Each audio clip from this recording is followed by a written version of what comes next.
Hey kids, welcome to Grateful Gwen's Goodreads. I am your host, Nani Nora Gwen, and today's book is Kingdom Parables, Favorite Bible Parables for Children, written by Christopher A. Lane, with illustrations by Sharon, Dahl.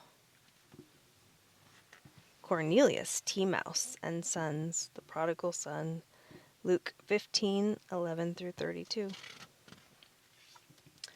There was once a mouse named Cornelius, who lived with his two sons, Samuel and Timothy, on an estate in the countryside.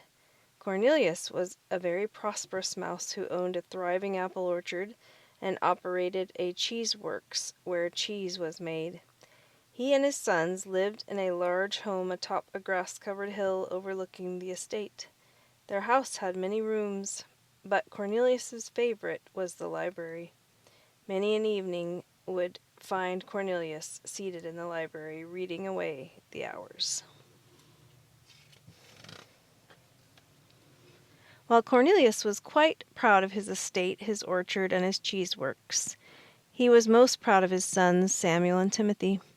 Cornelius loved and prized them above all else. Samuel, his oldest son, was a serious sort who had taken a keen interest in cheese making. His younger brother, Timothy, on the other hand, had absolutely no interest in work of any kind. Yet, despite this lack of interest, Timothy had an eye for apples and worked in the orchard. One fall afternoon, Cornelius finished his work early and set off for the library. With a mug of cider by his side, he browsed the shelves for something to read. He finally selected a fine little book and had just settled into his chair when there came a tap at the door. "Come in," he said. "Sir," his housekeeper, Mrs. Wiggins, said as she opened the door, "the Beaver brothers are here with your sign." "Oh, very good," Cornelius said excitedly. "Let's have a look." The Beavers carried in an oak sign, which had been skillfully engraved with tall, stylish letters. It read, "Cornelius T. Mouse and Sons, apples by the bushel and cheese by the wheel." "My, but it's handsome," Cornelius said. "Won't the boys be surprised?"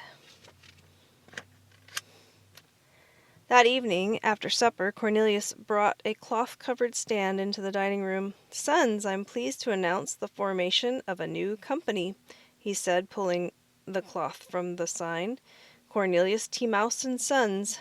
The two young mice read in unison, "Apples by the bushel and cheese by the wheel." "Samuel, henceforth you shall be my head cheesemaker," he stated proudly, "and Timothy, you shall be my chief appler." Then he pulled 2 gold rings from his pocket and placed them on his son's fingers. "To signify our new partnership," he explained. "Thank you, father," Samuel said with wide eyes, but Timothy didn't say anything. He just stared out the window. "Is something bothering you, Timothy?" Cornelius asked. "I don't want to be your partner," Timothy said. "Now that I'm grown, I want to move to the city." Cornelius blinked several times, and his legs began to wobble. "Perhaps you could give me my share of the business in coins, father. That would put me well on my way." Cornelius silently led Timothy upstairs to his study. Opening his money box, he counted out a tall stack of gold coins. "Be careful with these," he warned. "They are your inheritance, not something to be spent foolishly." The young mouse nodded and accepted the money. Early the next morning, Timothy left for the city of Varmitsville. It was a long trip, but when the stagecoach finally rolled into town, he took one look around and decided that it would be a wonderful place to live. Timothy wasted no time establishing himself in his new home. He took a room in the best hotel in town and immediately went on a shopping expedition. He bought all sorts of fine clothes, jewelry, and nifty gadgets. Everywhere he went, he bought whatever pleased his eye. And that evening Timothy threw a wonderful party, ordering cartloads of snacks, exotic fruits, and drinks, cakes, and pastries. He even hired a band of rats to provide music.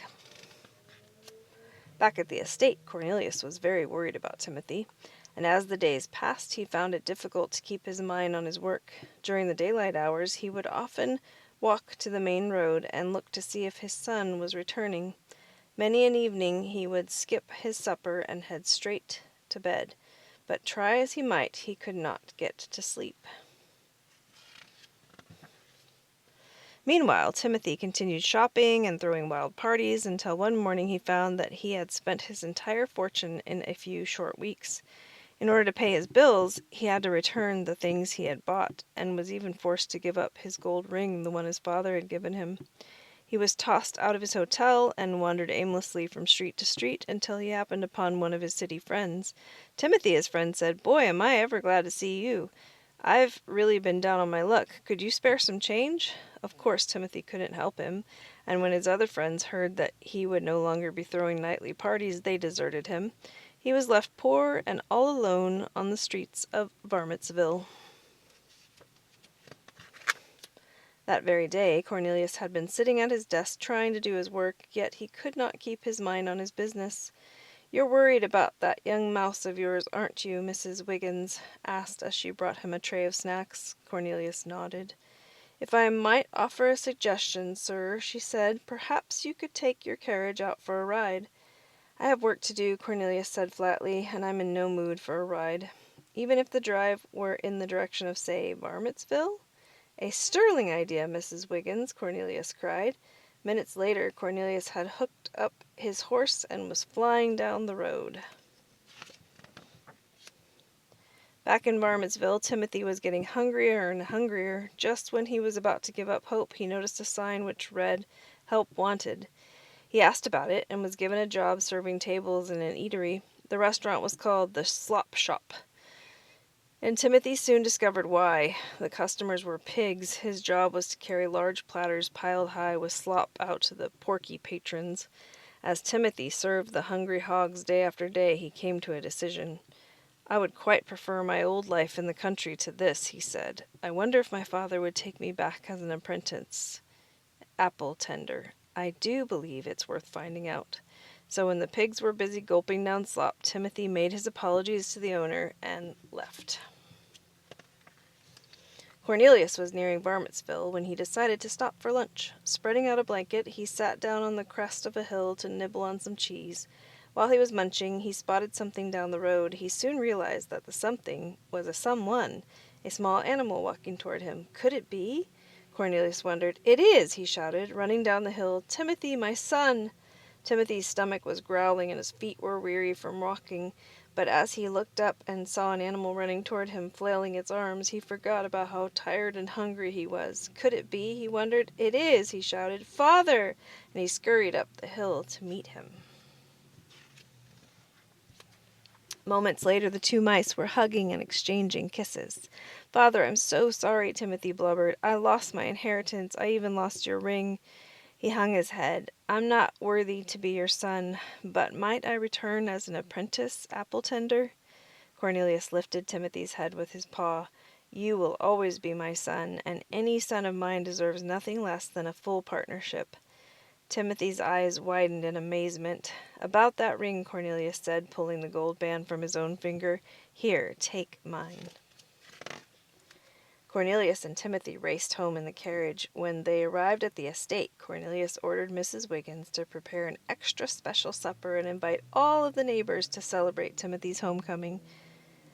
Samuel, who had been hard at work in the cheeseworks, returned just as the party began. Hearing music, he looked in through the window and saw a crowd of animals laughing and eating. "What's all the fuss?" he asked Mrs. Wiggins. "Oh, Samuel, it's so exciting," the kindly kangaroo rat said. "Your brother Timothy has come home." "Is that all?" he grumbled. "A fool's return is no reason to celebrate." "But won't you come in to the party?" Mrs. Wiggins asked. "I believe I'll stay out here, thank you," Samuel said snootily.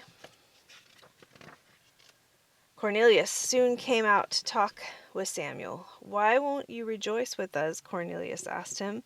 "All these years I've worked for you, Father," Samuel complained, "and you've never thrown me a party. Yet Timothy leaves home and wastes his inheritance, and—" "Samuel, my dear son," Cornelius said with a smile, "all that I have is yours. But your brother was good as gone, and now he has come back to us. We must celebrate." Samuel frowned.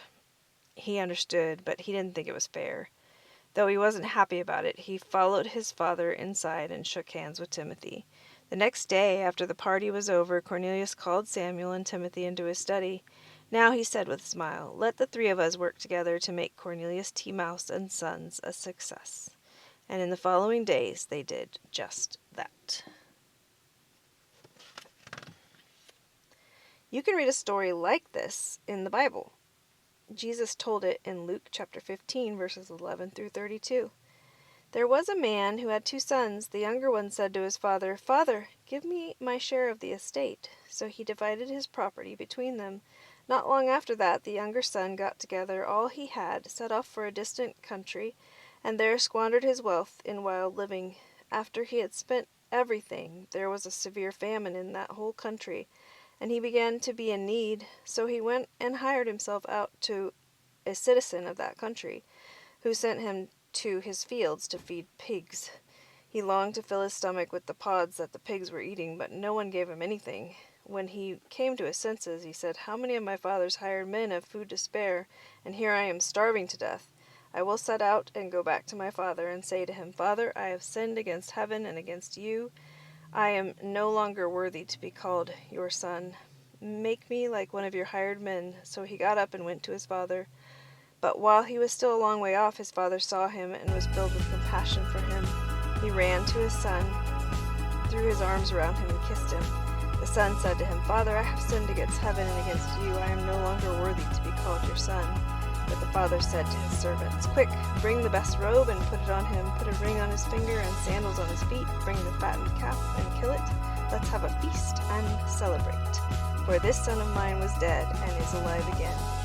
He was lost and is found.' So they began to celebrate." And next up we have Mrs. Beaver and the Wolf at the Door, which is the story of the persistent widow in Luke 18, verses 1 through 7. We'll save that one for the next time. Until next time, take care. Sweet dreams. Happy reading and sweet dreams.